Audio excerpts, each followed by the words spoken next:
चंद्रयान ने भेजी खतरनाक फोटो। क्या चांद पर एलियन छुपे हुए हैं? जानेंगे इस वीडियो के अंत तक। लेकिन दोस्तों, इस वीडियो में आगे बढ़ने से पहले हम आपसे अनुरोध करते हैं कि अगर आप एक सच्चे देशभक्त हैं और चाहते हैं कि चंद्रयान 3 मिशन सक्सेसफुल हो तो इस वीडियो को एक लाइक ज़रूर करें और कमेंट बॉक्स में ऑल द बेस्ट इसरो ज़रूर लिखें। तो चलिए दोस्तों, अब वीडियो में आगे बढ़ते हैं। दोस्तों, भारत का चंद्रयान 3 दहाड़ मारता हुआ चांद की ओर बढ़ रहा है। चंद्रयान 3 की इस दहाड़ से नासा और चीन भी घबराए हुए हैं। अभी चंद्रयान 3 ने चांद की ऐसी भयानक तस्वीरें वहां से भेजी हैं जिसके अंदर बहुत ही अजीब सी चीज़ें नजर आई हैं, जिसे देखने के बाद वैज्ञानिक भी हैरान हो चुके हैं। तस्वीर के बारे में पूरी जानकारी के लिए इस वीडियो को अंत तक ज़रूर देखें।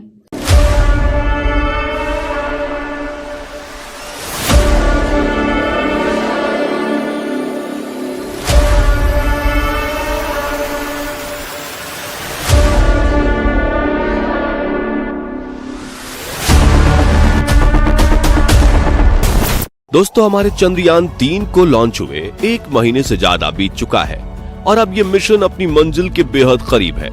जैसे जैसे ये चांद के नजदीक पहुंच रहा है, हमारी उत्सुकता और बेचैनी बढ़ती जा रही है।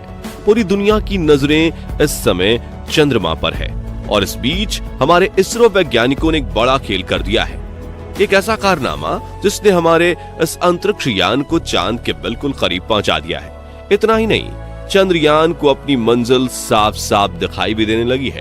लेकिन इसके साथ ही वैज्ञानिकों को आने वाले खतरे की भी चिंता है और उसको लेकर वो पूरी तरह सतर्क हैं, क्योंकि यही पड़ाव है जहां हमारा चंद्रयान 2 फेल हो गया था। अब इसरो ने आखिर क्या कारनामा किया है? हमारा चंद्रयान इस समय चांद के कितना नजदीक है और वो कौन सा खतरा है जो हमारे इस मिशन को बर्बाद कर सकता है? ये सब कुछ आज हम आपको बताने वाले हैं, इसलिए वीडियो को अंत तक जरूर देखिएगा।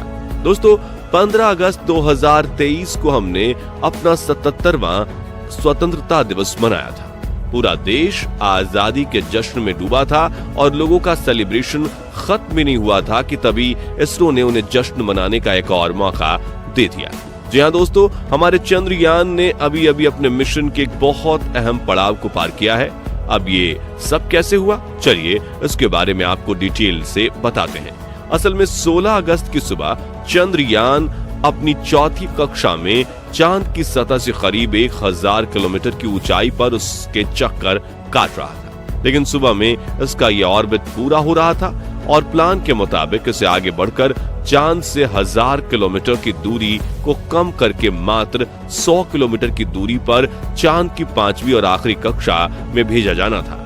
हमारे इसरो के वैज्ञानिक बेंगलुरु स्थित ISRO telemetry tracking and command network इस ट्रैक में अपने इस पड़ाव के लिए पूरी तरह तैयार थे।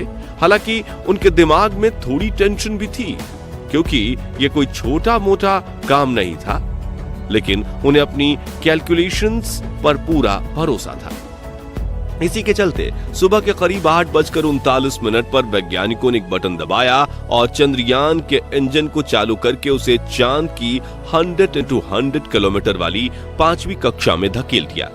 अब ये कहने में जितना सिंपल है, असल में करना उतना ही ज्यादा कॉम्प्लेक्स, क्योंकि वैज्ञानिकों को लाखों किलोमीटर दूर पृथ्वी पर बैठे बैठे ही अंदाजा लगाना था कि चांद को एग्जैक्टली किस समय, किस दिशा और किस रफ्तार से आगे भेजना है, और ऐसा करने के लिए उन्हें कितनी देर तक और कितनी पावर से इंजन को चालू करना होगा, क्योंकि इस काम में गलती की गुंजाइश बिल्कुल ना के बराबर थी। एक छोटी सी मिस कैलकुलेशन पूरे मिशन को बर्बाद और अब तक की गई सारी मेहनत पर पानी फेर सकती थी। लेकिन हमारे वैज्ञानिकों ने बिना कोई गलती किए इस काम को सफलतापूर्वक अंजाम तक पहुंचा दिया। इसके लिए वैज्ञानिकों ने सिर्फ 1 मिनट के लिए चंद्रयान के इंजन को ऑन किया था और कुछ ही पलों में ये चांद की 5वीं कक्षा में स्थापित हो गया था। ये पड़ाव इस मिशन के लिए बहुत बड़ी अचीवमेंट थी, क्योंकि ये चांद पर चंद्रयान का आखिरी ऑर्बिट था। यही वजह है कि इस खबर ने लोगों के आजादी के जश्न में 4 चांद लगाने का काम किया।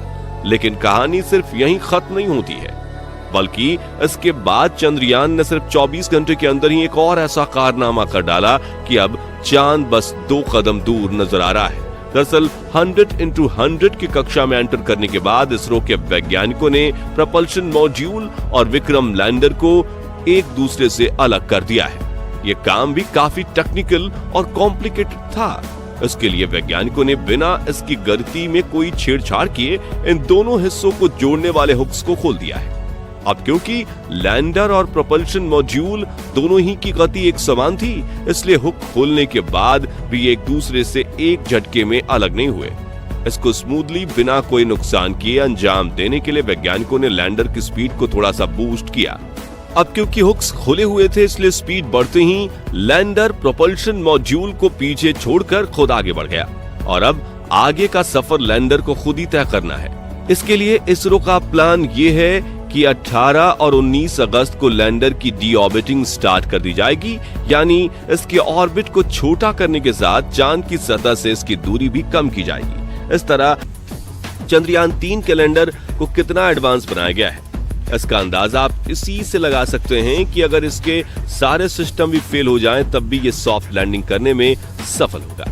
क्योंकि अभी कुछ दिन पहले इसरो के चीफ एस सोमनाथ ने एक इवेंट के दौरान ये कहा था। ये सारी चीजें और सब बातें समझने के बाद हमें इस बात का पूरा यकीन है कि 23 अगस्त के दिन शाम को करीब 5:45 बजे हमारा चंद्रयान 3 चांद के दक्षिणी ध्रुव इलाके में जरूर लैंड करेगा और हमारे भारत का झंडा सिर्फ देश विदेश ही नहीं बल्कि चांद पर भी लहराता रहेगा।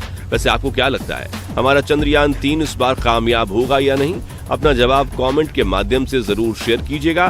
बाकी हमारी आज की इस वीडियो में बस इतना ही। वीडियो अच्छी लगी हो तो इसे लाइक और शेयर जरूर करना और अगर आप चैनल पर नए हैं तो चैनल को सब्सक्राइब भी जरूर करें और यदि आप फेसबुक पेज पर हैं तो उसे फॉलो करना बिल्कुल ना भूलें। मिलते हैं जल्दी ही ऐसी एक और इंटरेस्टिंग वीडियो के साथ, तब तक के लिए गुड बाय।